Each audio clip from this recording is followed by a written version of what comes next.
Supongamos que tienes un alumno que de cada 3 palabras, 4 las dice mal. Y tú buena profe, quieres ayudarle, pues, a que diga las cosas mejor y tal, y empiezas a corregir, ¿no? Pero la pregunta es, ¿cuánto le debo corregir? Y sobre todo, ¿cuándo le debo corregir? Hola Caracola, yo soy Cris Blázquez, soy profesora de español desde 2014 y desde 2019 estoy viajando y enseñando español. Ahora mismo estoy en Argentina, en la Patagonia, y estoy viajando con mi compañero y con mi perra en una furgoneta. O sea, he cumplido 3 sueños, que es ser profesora de español, porque era un sueño para mí. Soy profesora de español, pero viajo también a la misma vez y encima lo hago en una furgoneta. O sea, es muy hippie, muy Mr. Wonderful lo que voy a decir, pero los sueños se cumplen. Hay que trabajar muy duro, pero se cumplen. Entonces, bueno, en el tema de hoy lo que vamos a hablar es cómo y cuándo corregir. Y voy a darte varios ejemplos, bueno, varias tips. La primera es nunca corrijas un error que no es de su nivel. Es algo súper básico, parece súper básico, pero yo ya llevaba años, de hecho fue en 2019, cuando hice un curso de la Cervantes, maravilloso, porque os recomiendo muchísimo que os forméis, y de repente un profesor dijo algo, pues eso, tan básico como, nunca se corrige un error que no sea de su nivel. Y yo me quedé así, dije, hostia puta, claro, es verdad. No es que me dedicase a corregir errores de subjuntivo a alumnos, ¿no? El subjuntivo es, y lo explico, aunque parezca muy básico, no tiene por qué ser básico para todos, ¿eh? Que yo tampoco sabía lo que era un subjuntivo cuando empecé a dar clase. Los subjuntivos son estos que, por ejemplo, es necesario que vayas a comprar. No es yo tengo café, pero aunque tenga café, iré a comprar. Esos son subjuntivos. Bueno, pues no hace falta que corrijas eso a un chaval que acaba de empezar, ¿sabes? Que no te sabe conjugar yo como, tú comes, él come. Pues como está a un nivel bastante avanzado. Es básico, pero a mí me vino muy bien escucharlo y por eso también lo comparto contigo, porque creo que te puede servir. No se corrigen los errores que no son de su nivel, ¿vale?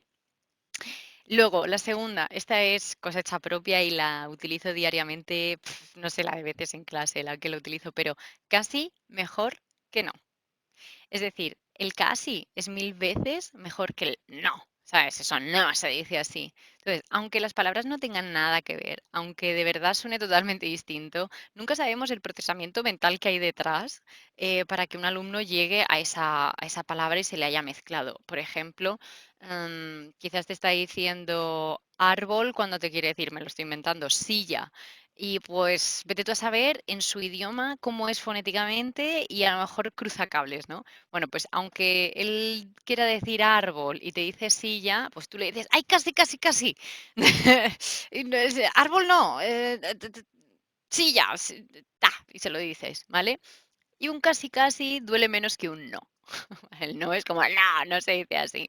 Y como siempre tenemos que, ¿sabes?, manejar la situación emocional del alumno, que parece muy fácil decirlo, pero es complicadete, ¿sabes? Para que haya un nivel adecuado de reto, de desafío, pero a la misma vez también que se lo pase bien, ¿no? Entonces, bueno, pues para balancear eso y el sistema emocional, ¿no? El que no se agobie, el que no sienta que frustrado todo el tiempo, pues un casi ayuda mucho también, ¿no?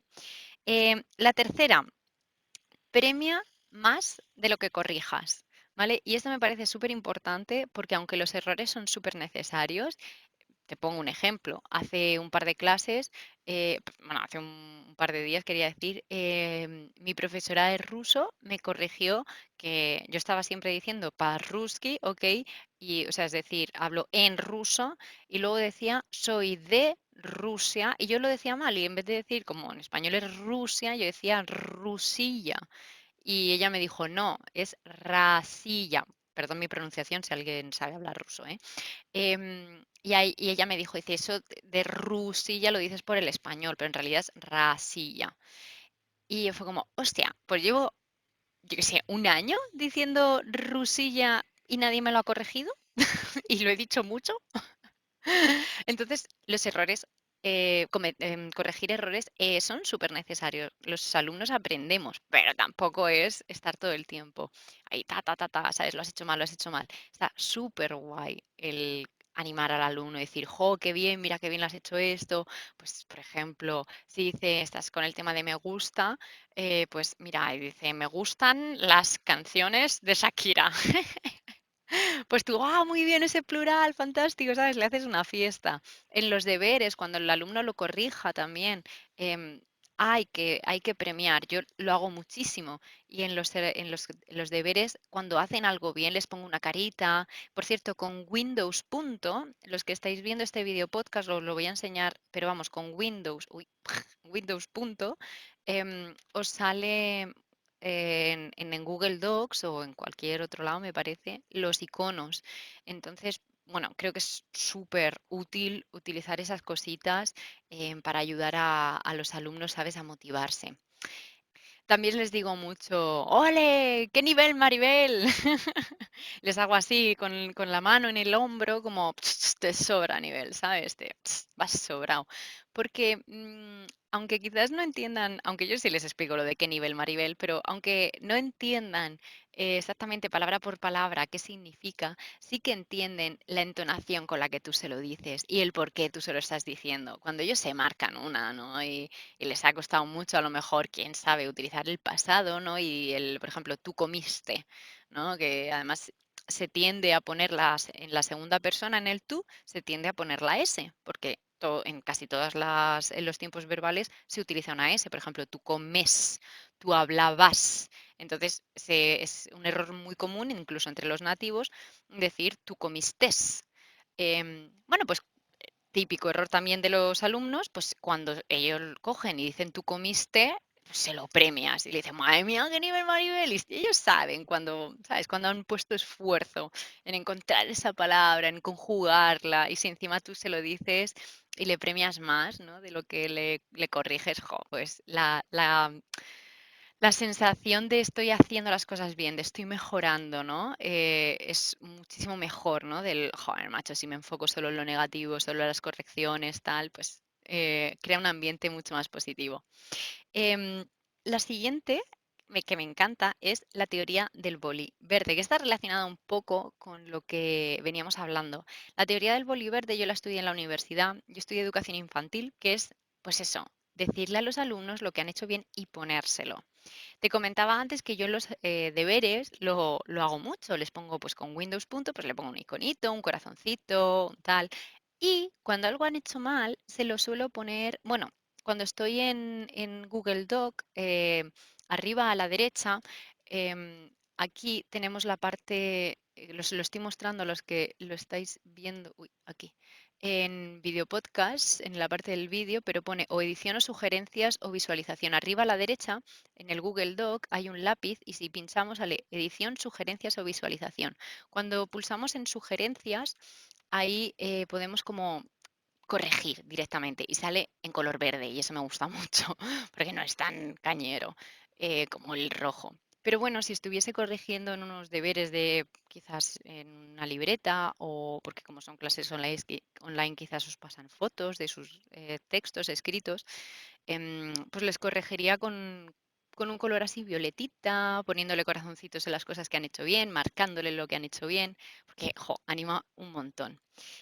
¿Te está gustando y te parece súper útil este vídeo? Puedes comprarme una casa en Miami y si por lo que sea, chica, no te alcanza el dinero, simplemente con un me gusta o una suscripción o un seguir, me ayudas un montón a poder seguir haciendo contenidos de este tipo y poder ayudaros más, porque ojalá hubiese visto yo este tipo de vídeos cuando empecé a dar clase, porque créeme que en 2014 no había nada, o sea, nada sobre cómo dar clase. O sea que espero que, bueno, esto os vaya ayudando. Seguimos. Si es la primera vez que lo dice mal, no le corrijas. Pero si hay error de fosilización, que ahora explicamos lo que es, ahí sí. Y sobre todo, si acabas de empezar la clase, tampoco le corrijas. ¿A qué me refiero? Yo utilizo te diría que los 10, 15, incluso 20 primeros minutos de la clase para hablar, hablar, hablar. Y ahí lo que necesitamos en realidad es un cambio de chip. Y te lo explico y te lo comento y te invito a que des clases, siempre lo digo, clases de otro idioma, ¿vale? Aprende idiomas y apréndelos online si quieres ser profesora de español online, porque te va a ayudar muy bien a entender cómo se siente el alumno, porque tú vas a ser la alumna ahí. Y también te va a dar muchas ideas para ver lo que hace tu profesor y copiar lo que te gusta y evitar lo que no te gusta.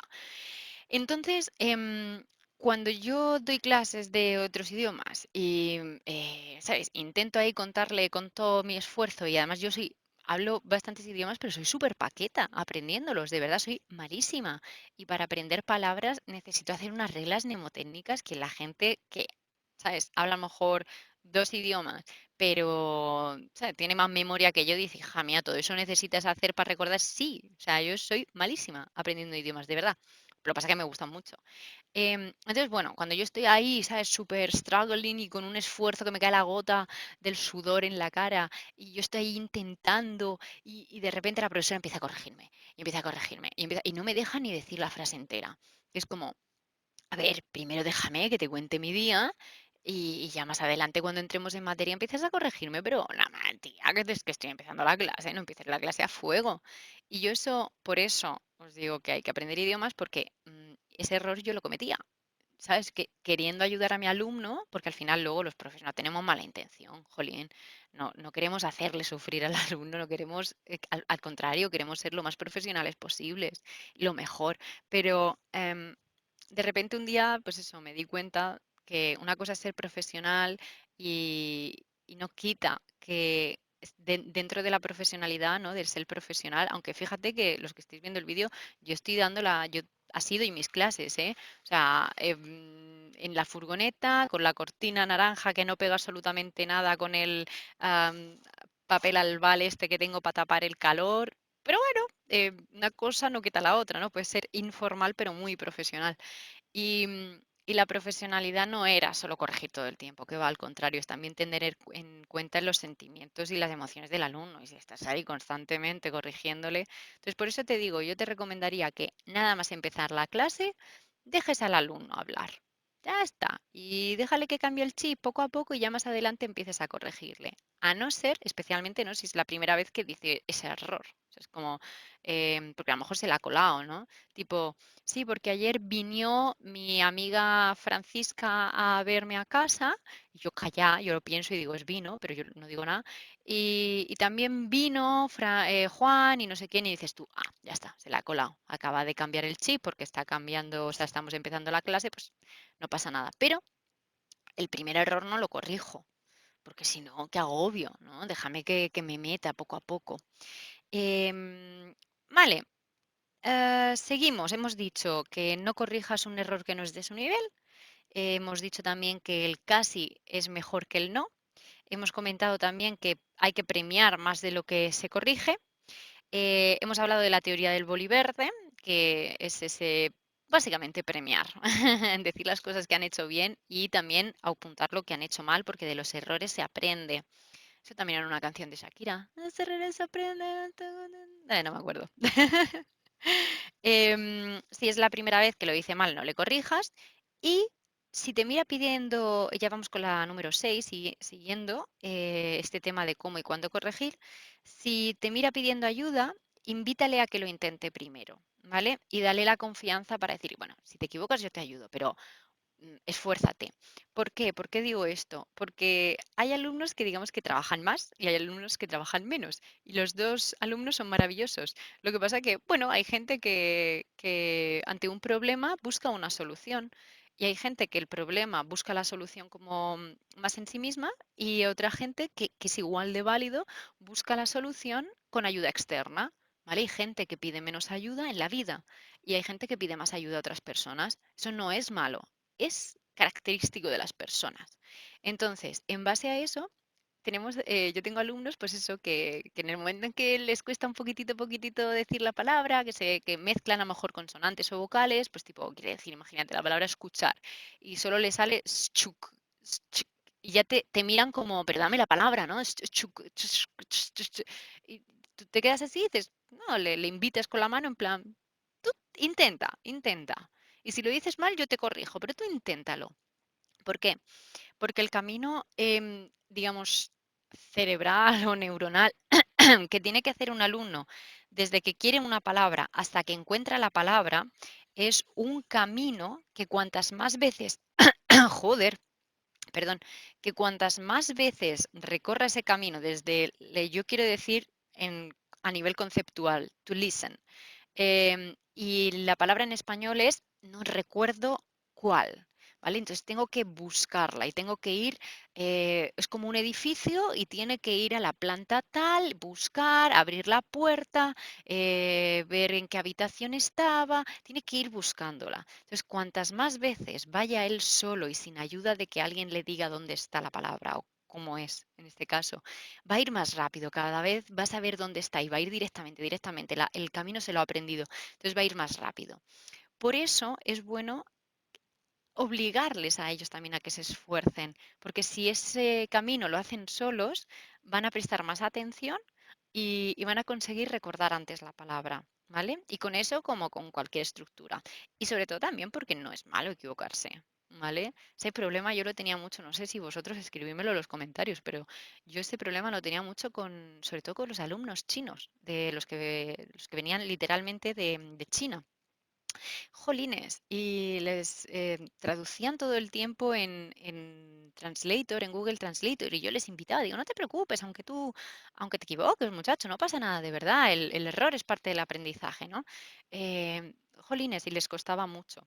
Entonces, bueno, es recordarles que si se equivocan, ¿sabes? El mundo continúa, mañana va a volver a salir el sol, no pasa nada. Seguimos. 7. Recuerda que lo más importante es comunicarnos. Por eso, por lo que decíamos, hay que recordar que el error no pasa nada y que al final realmente, para lo que uno quiere aprender es para comunicarse. Hay casos en los que hay alumnos que quieren aprobar el DELE, ¿no? El examen específico de español como lengua extranjera. No está mal, pero realmente la gran mayoría de las personas aprenden un idioma porque se quieren comunicar o con la novia, porque tengo alumnos que, bueno, que la novia es hispanohablante, o con los suegros, porque a lo mejor la novia es nacida y crecida en Inglaterra, pero los suegros sí son españoles y ellos hablan regular el inglés, por ejemplo. También he tenido casos así. Bueno, pues porque les gusta viajar por España o por América Latina. Entonces, al final, aprendemos gramática para ser más específicos a la hora de expresarnos, ¿vale? Y de demostrar nuestras emociones, al final, y eso lo aprendí también en un curso de, la formación, de formación de la Cervantes, somos súper egoístas. Cuando hablamos, o sea, es la expresión más egoísta que tiene el ser humano. ¿Por qué? Porque hablamos de lo que queremos, de nuestras opiniones, de nuestras preferencias, todo es lo que nosotros opinamos, lo que nosotros decimos, o sea, al final, o lo que nosotros pensamos, o lo que nosotros hemos oído, al final es la comunicación, es comunicarse. Y hay otra cosa que también me dijeron en ese curso, por eso hablo de la importancia de formarse. Un error gramatical se perdona, pero un error cultural quizás no se perdona tanto. Si tú, por ejemplo, un español que no le importa llegar 15 minutitos tarde, va a lo mejor a una cultura donde llegar tarde pues está feo, por ejemplo, yo sé que me han contado, yo tampoco lo he vivido tanto, ¿no? Pero me han contado que los alemanes son bastante puntuales. Pues tú imagínate un español que está aprendiendo alemán y va a Alemania y le invitan a una fiesta y llega 20 minutos tarde, pues a lo mejor, digo a lo mejor porque la verdad que no he vivido esa situación, pero a lo mejor ese error es súper cago en. Bien, seguimos. La número 8 con la pronunciación, podemos bromear, ¿vale? Si, por ejemplo, dicen algo súper difícil de entender por la pronunciación, normalmente son las vocales. Los estadounidenses, bueno, mejor dicho, los angloparlantes suelen tener gran problema con pues eso, a clarificar las 5 vocales que tenemos en español, que es A, E, I, O, U. Pero también te digo una cosa, por ejemplo, yo soy de Murcia, pero en Murcia no tenemos solo A, E, I, O, U, y en Andalucía tampoco, y en partes de España tampoco. Nosotros tenemos la A y luego tenemos A, por ejemplo, no es lo mismo la A de casa que la segunda A de casa. donde hay un plural, ¿vale? Entonces, bueno, para ir también rompiendo mitos. Tenemos A, E, I, O, U y los alumnos pues tienen que aprender a pronunciar ese A, E, I, O, U. Y sucede mucho que en los angloparlantes esa A la mezclan con la O y al final queda un poco... "Jup". Y bueno, pues yo lo que hago es que bromeo y les digo, dímelo más español con olé. Pero tú si eres de Colombia, pues le puedes... No, no voy a decir nada de Colombia porque no está en Colombia, pero bueno, si eres más argentina, pues coges y le dices, dímelo como si llevases un mate en la mano. Vale. Em, para bromear. Para que, bueno, no le digas, lo has pronunciado fatal, no te he llegado a entender, sino romper un poquito el hielo y decirle, "Va, venga, dilo un poquito más español, ¿no? Con olé. O dilo, pues eso, dilo como si llevas un mate en la mano. Y también porque así quita esa tensión, ¿no? Entonces, bueno, también para ir resumiendo un poco, es que, aparte, ¿no? Ese tip extra que os siempre os digo, que hagáis cursos de formación, es que probéis, ¿vale? Equivocarse es sano, tanto para el alumno como para ti. Y entiendas que o sea, parte de la profesión docente es equivocarnos.